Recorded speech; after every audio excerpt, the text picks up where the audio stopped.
Hey there, everybody. I'm Mike DeLisio. I'm Z Garcia. Today, we're going to be taking a look at a trick-taking game in the ever-expanding Valeria universe. This is Thrones of Valeria. And by saying trick-taking games, if you're familiar with that type of game, you'll see that this has a couple of slight twists on what I would consider a standard trick-taking formula. And why don't I just go ahead and show you those twists right now. Okay, in Thrones of Valeria, you are playing a relatively standard trick-taking card game where at the beginning of the game, you are going to randomly draw these 5 house tiles and place them in an order. These are essentially the 5 suits of the game that are denoted by those 5 different colors. You also are going to have cards that range from 1 to 9 in each of those suits, and then 3 joker cards. Depending upon player count, you'll have a certain number of cards dealt out to every player. Every player is going to start with a couple of silver to begin the game with, and then you're going to go ahead and take your turn. The player that would be the first to lead the trick would be the player that had the highest card in the highest suit, so it'd be the player with the highest silver. But let me just say that let's just assume that this was my hand, which would be very, very unlikely because it has one of every type of card represented. Obviously, I did that for purposes of this overview. So the way it's going to work is that whoever leads the trick is going to play out a card, and then every other player has to follow that suit if they can. If they cannot follow suit, then they can play any card they like, including these jokers. You cannot lead with a joker, and you can't play a joker if you are able to follow the led suit. When you play these cards, they all are going to have particular abilities that trigger when you play them. So let's just go over all of the abilities of these cards, and there's a little player aid card here, double-sided player aid card, that shows you what you can do. So if you play the assassin, your 1 card, what you'll do is you'll move 1 house to the lowest standing and move others up. So let's say, for example, that you wanted to make blue go down to the lowest. You would move this down, move everything else up, and now blue is the lowest ranking house. That's the assassin. Number 2 is the thief. You will simply take 2 silver from an opponent. So I would take 2 silver from one of my opponents. The mercenary is 3. When you play that card, you just take 3 silver from the supply. The 4 card is your rogue, and this will allow you to swap the positions of 2 adjacent houses. So maybe I would do something like this. The top and the bottom are not considered adjacent for the purposes of this card. Then you've got the huntress. All right, if you play the huntress, what you'll do is you'll draw 3 cards from the deck, add 1 of them to your hand, and put the other 2 at the bottom of the deck. So you would draw the top 3, draw 1, put the other 2 at the bottom. This is a way that you can get more cards in your deck. The 6th card is the alchemist. This card says that if you win the trick with this card, you're going to gain 6 silver no matter what. And I'll explain what that means in a moment, because these are the values you'll typically win depending upon which suit is the winning suit. The 7th card is the sorceress. This allows you to just gain 1 silver from the supply and then discard one of the cards from your hand into a discard pile. The 8 is the condottieri. What this will do is allow you to lock or unlock one of the houses standing for just this trick. So if you wanted to keep one of these where it was at, let's say, for example, you can lock that one. And now, whenever anything is moved, or when you're looking for adjacency, you don't count this house in there at all. So if you wanted to make 2 adjacent things move, you can do both of those because you don't consider that at all. If you were going to move something up, you would not affect that at all. You can also play an 8 later in the trick to unlock a particular house. 9 is the matriarch, where you're going to move 1 house up 2 spaces and all the others down 1 each. So let's say that I had done this and I wanted to move this one up 2 spaces. Now it's going to go up here, boom, boom, oop, that stays there, sorry, and then boom, okay?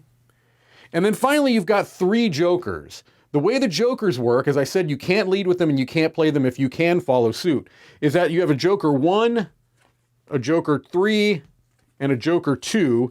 These are the only 3 jokers in the deck. When you play them, You can either just play them as they are and they count as a 0, or you can activate them by paying the amount of silver that is represented on that Joker card. So if you wanted to play this one Joker, you would have to put a silver on it. Now, this card is the highest house. The only way this card could be beat in a trick would be if one of the other 2 larger Jokers came out. At the end of the trick, the highest card from the highest ranking suit is going to win the trick, and they're going to gain the associated reward, 5, 3, 1, -1, or -3. Okay, unless you played the Alchemist card and won with that, then you would gain 6. If you win with a Joker, you gain 5 no matter what. All right? You're going to continue to play tricks in that way until one player runs out of cards in their hand. That will trigger the end of the first round. You will reshuffle and play a second round. That you will, at the end of that, you will total up who has the most silver and gold. Gold counts as 5 of the silver, and whoever has the most wins. I did want to point out that overview I gave you was for essentially the 3-player game or the 5-player game. They do recommend that if you play with 4 or 6 players, that you form 2-person teams. All right. There are also 2-player rules that are slightly different. Essentially the same mechanics, but different with how you handle your card decks. But essentially, you saw the 3 to 5 player game here. With a 4 and 6 player game, you'll have teams of 2. All right, that is Thrones of Valeria. Okay, so not a very long overview because it's not a very complex game. Sure. It's 2 rounds, and it follows a lot of the kind of standard tropes where you have somebody who is leading a trick. They've got a suit. In this case, they can be houses. I think they're calling them houses, but it's basically 5 different suits of cards.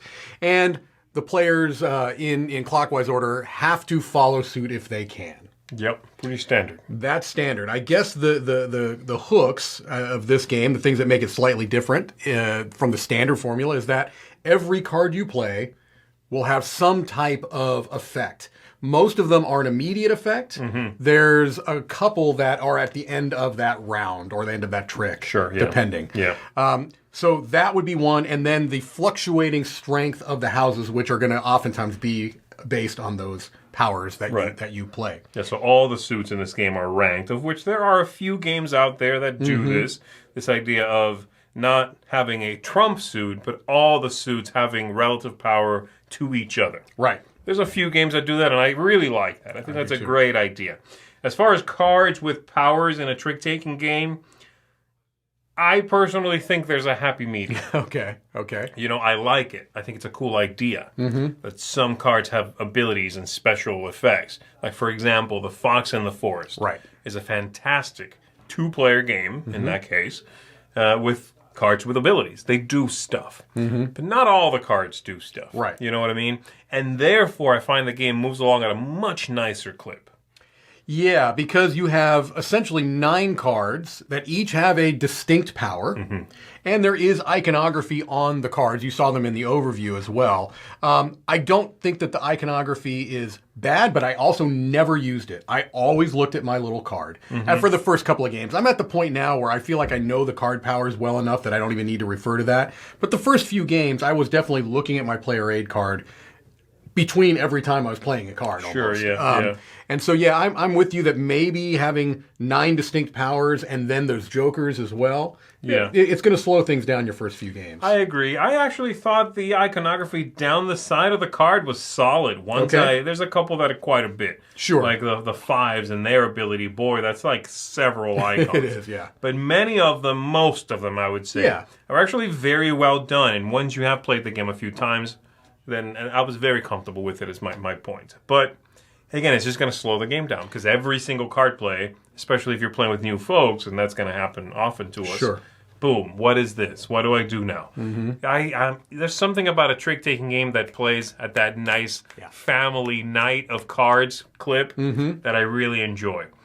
This robs the trick-taking genre, actually, of a little bit of that pace. Yeah. If everything is slowed down, you know, it's like it's kind of like playing a roll and write where every time you write something in, you need to go in and color it. Yeah. Very carefully shade, and it's like, this is killing the rhythm. It is. And so this game, I think, deals with that a little bit. And then, of course, on top of that, we should definitely talk about some of the colors. Let's get to that right now. Yeah, that's an issue that every person that has played this game, including myself, has noticed, taken note of, and found lacking. Specifically, there are a couple of colors that are very difficult to differentiate. I would say the worst offender is this silver or gray. Don't know if this is going to be picked up on the camera, but you will have seen it on the overview. It is remarkably difficult to make out anything on this card that's in silver, which is the number of the card and the house. It's just a problem. And the yellow is not terrific either. The yellow and the silver, I found both to be problematic. Now, the cards have a fake aged look, which I find to be a fantastic detail, graphically speaking. And sometimes that fake aged darkness happens to land below the number. And it makes that number a little bit easier to see in either yellow or that silver. If it's not in that corner, that sort of randomized pattern, you will need to ask what that card is.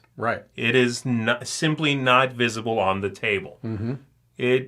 I do not understand how this got through production, and there are plenty of games that have a bad call when it comes to a color. It's normally yellow. This one has it on 2 colors. How did that happen? That blows my mind. This is going to...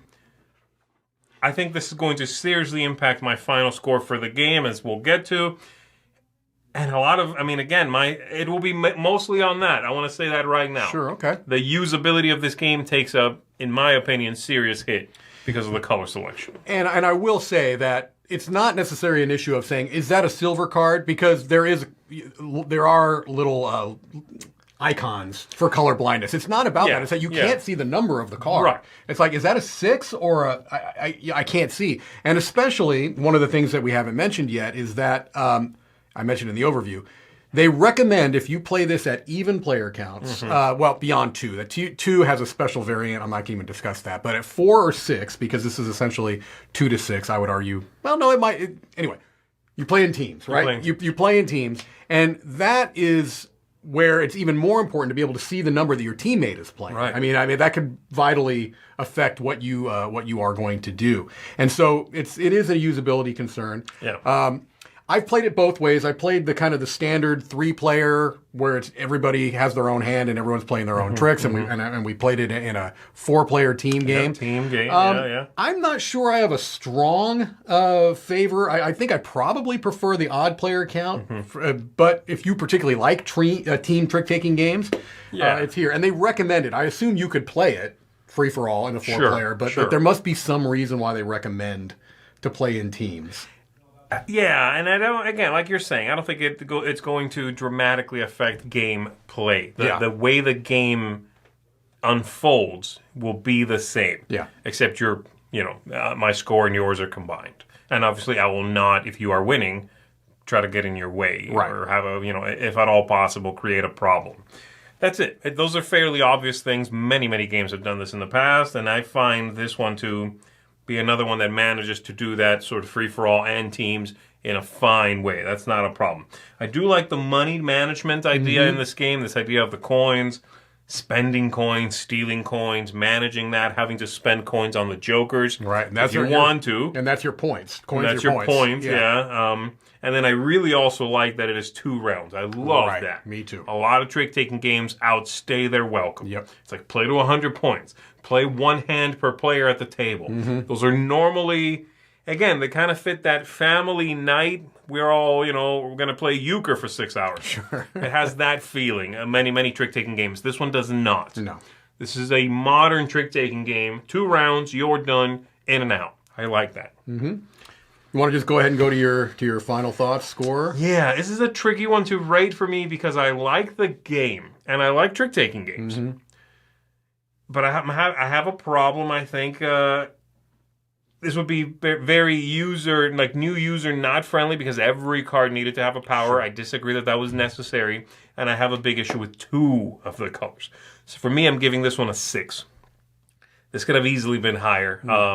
if I didn't have those issues. But you're playing a crowded field. You might have gone a little too crazy with the powers. Like, not everything needs one. But man, there's a lot to like here. Yeah. So it's a very conflicted 6 for me right now. A second printing with fixed numbers would easily shoot this up. Yeah, with fixed printing, actually, the colorization. But yeah, I'm gonna settle it on a nice, easy 6. It's not a run out and buy it. But if you're a huge trick-taking fan, I'm not dissuading you from giving this one a go either. You're kind of speaking to me because Really? I'm coming Okay. at a 7. I'm coming at a 7, but I echo that there are usability concerns.